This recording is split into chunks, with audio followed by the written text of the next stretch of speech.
গ্রামের নেতা, রাজনৈতিক সভাপতি। সে স্কুলে ভাষণ দিচ্ছে, বলছে শিক্ষা সবার অধিকার। ঠিক এমন সময় কোথা থেকে যেন গুডলি চলে আসে, আর সে তাকে প্রশ্ন করে, তাহলে আপনারা আমাকে কেন ভর্তি নিচ্ছেন না?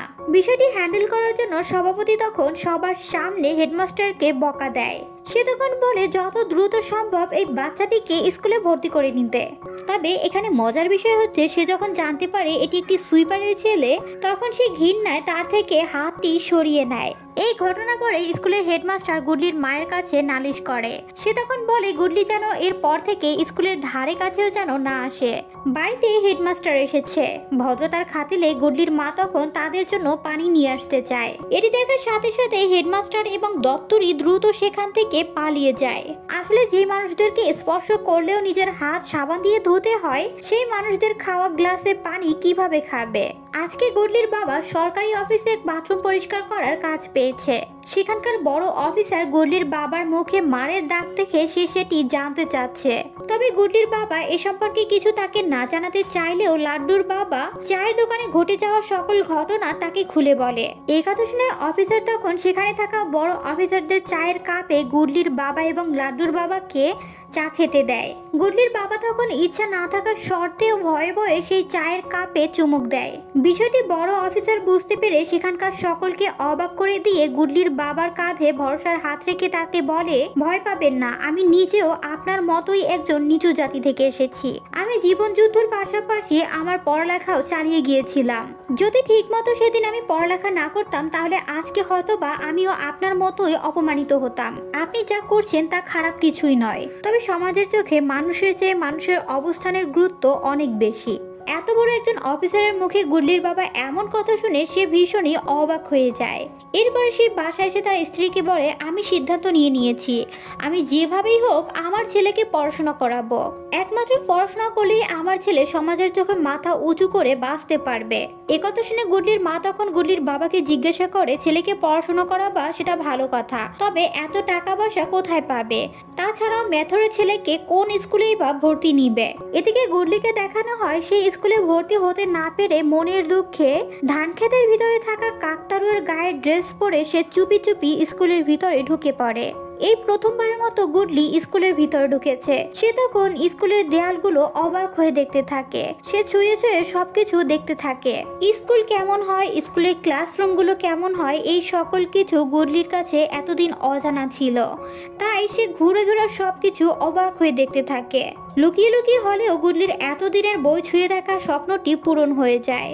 এদিকে দেখানো হয় গুডলির বাবা গুডলিকে স্কুলে ভর্তি করার জন্য হেডমাস্টারের পায়ে পড়ে তাকে আকুতি মিনতি করতে থাকে তার ছেলেকে যেন স্কুলে ভর্তি করে নেয়। এই কথা শুনে হেডমাস্টার তখন তাকে বলে, একে তো এসেছো নিচু জাতি থেকে, তারপরে করো ম্যাথরের কাজ। পড়াশোনা করার জন্য স্কুলের ফি, ভর্তি ফি, তার উপরে আবার স্কুল ইউনিফর্ম, সব মিলিয়ে 6-7 হাজার টাকার মতো লেগেই যাবে। এত টাকা কোথায় বা পাবে? গুডলির বাবা তখন তাদেরকে ধীরে ধীরে পরিশোধ করে দেবার কথা বললে তাতেও কোনো কাজই হয় না।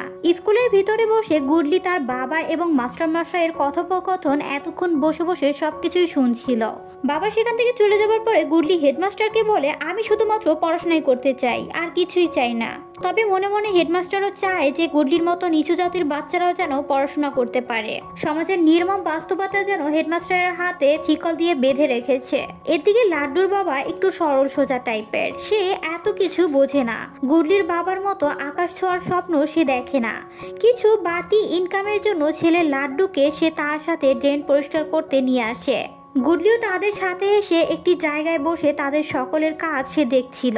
হঠাৎ করে গুডলি দেখতে পায় স্কুলের বাচ্চারা রং বেরঙের ড্রেস পরে স্কুলের দিকে যাচ্ছিল। ব্যাস আর কি, গুডলিও তাদের পিছনে পিছনে যেতে থাকে।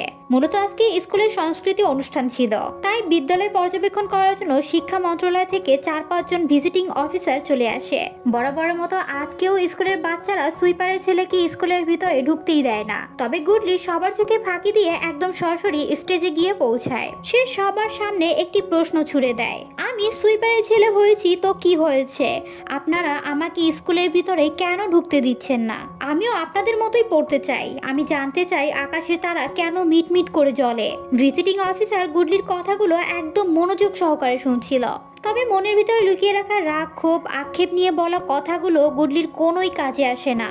আসলে এতক্ষণ যেমন খুশি তেমন সাজও তার অনুষ্ঠান চলছিল, যার কারণে ভিজিটিং অফিসাররা ভেবেছিল এটি হয়তোবা কোনো নাটকেরই অংশ, আর গুডলি হয়তোবা তারই রোল প্লে করছে।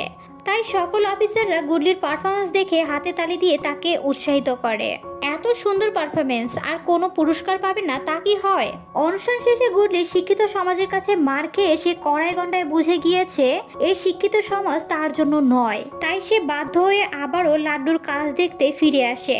ম্যানহোল পরিষ্কার করার সময় লাড্ডু পা পিছলে ম্যানহোলের ভিতরে পড়ে মাথায় আঘাত লেগে সেখানেই মারা যায়। কিছু বাড়তি ইনকামের আশায় লাড্ডুর বাবা একমাত্র সন্তানকে হারিয়ে এখন সর্বশান্ত। প্রতিবেশীর এমন করুণ অবস্থা দেখে গুডলির মা গুডলির বাবার এই পাগলামির আসল কারণ সে বুঝতে পারে, কেন তার ছেলেকে সে স্কুলে ভর্তি করানোর জন্য এতটা মরিয়া হয়ে উঠেছে। পরদিন সকালবেলা গুডলির বাবা নেতার কাছে গিয়ে তাকে অনুরোধ করে যে সে যেন তার ছেলেকে স্কুলে ভর্তি করার অনুমতি দিয়ে দেয়। নেতা তখন গুডলির বাবাকে বলে নর্দমার পানি যতই পরিষ্কার হোক তা কিন্তু কেউই খাবে না। তবুও গুডলির বাবা আঠার মতো নেতার পিছনে লেগে থাকার কারণে নেতা তখন গুডলির বাবাকে পিটিয়ে সেখান থেকে বের করে দেয়।